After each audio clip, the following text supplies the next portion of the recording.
Michael Burry is among the few investors who actually predicted the mid to late 2000s US housing bubble. He made a significant bet by purchasing credit default swaps on subprime mortgage bonds and personally gained around $100 million from the financial system's collapse. Although some people label him as a one-trick pony, Michael Burry has accurately predicted various market events in recent times. These include the significant inflation spike in the past year, the white-collar employment bubble, the decline of meme stocks like AMC and GameStop, and the collapse of Bitcoin as the next global currency. Michael Burry has a peculiar ability to predict things accurately, albeit not always immediately. Recently, he has been vocal about his belief that the current bull run in the stock market is not worth getting excited about. Although the S&P 500 has risen more than 14% since the market bottomed in October, Burry sees this as a short-term bounce. He has previously pointed out that during previous financial crises, there were numerous short-term market rallies amidst a much more extended downward trend. Recently, he tweeted some compelling evidence suggesting that there are clear reasons behind the short-term market rally and that these favorable market conditions might not last. In this video, let us examine Burry's enigmatic tweets to gain insights into his views on the stock market in the coming months.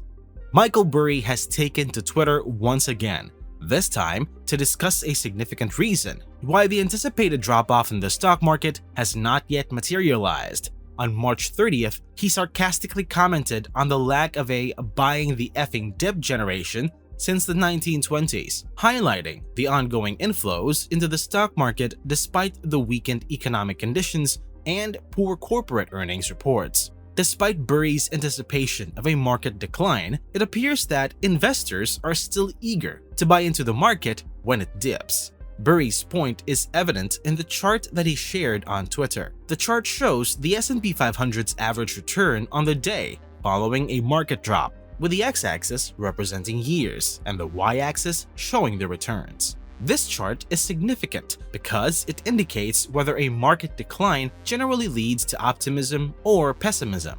In the 1930s, the S&P 500 returns after a down day were robust, suggesting that people saw them as buying opportunities rather than reasons to panic. However, during the 1940s, 50s, 60s, and 70s, there was much more pessimism following market declines. In more recent years, particularly since the dot-com bubble, there have been relative optimism in the market, with the one-day returns following down days averaging between 0.1 and 0.3%. Burry's point is that in recent years, particularly last year, the average return after down days in the stock market has significantly increased. The average one-day return was around 0.3%, indicating that a considerable amount of money is still flowing into the market, even after it falls. This suggests that investor sentiment towards the stock market remains positive, and people still view it as an attractive investment option rather than a painful one. As long as this positive sentiment prevails, the market is likely to remain buoyant. State Street Global Advisors provided this chart showing that cash flows into ETFs increased significantly in 2020 and 2021, reaching over $900 billion.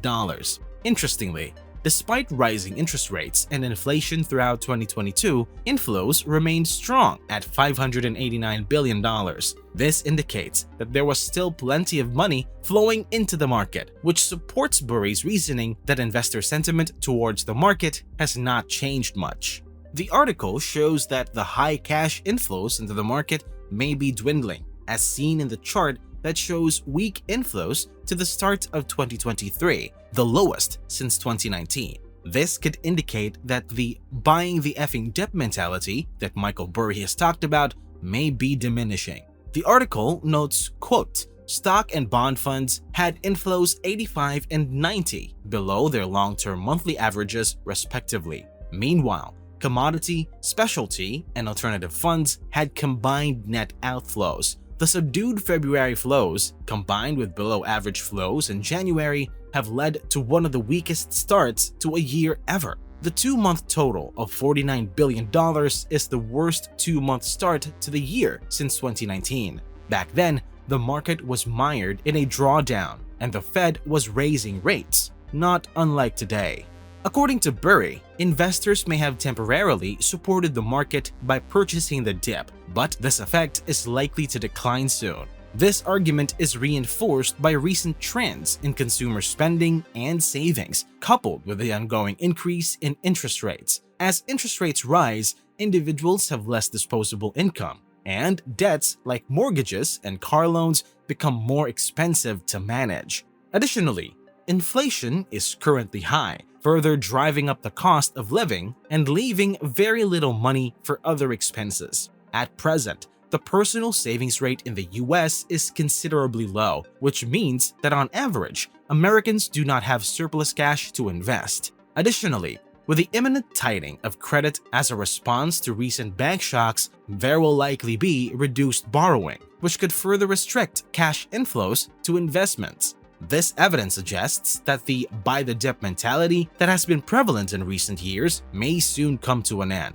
along with the market support. If the market starts to fall and there is a lack of support, this could lead to the scenario that Michael Burry has long predicted, where there is another significant downturn.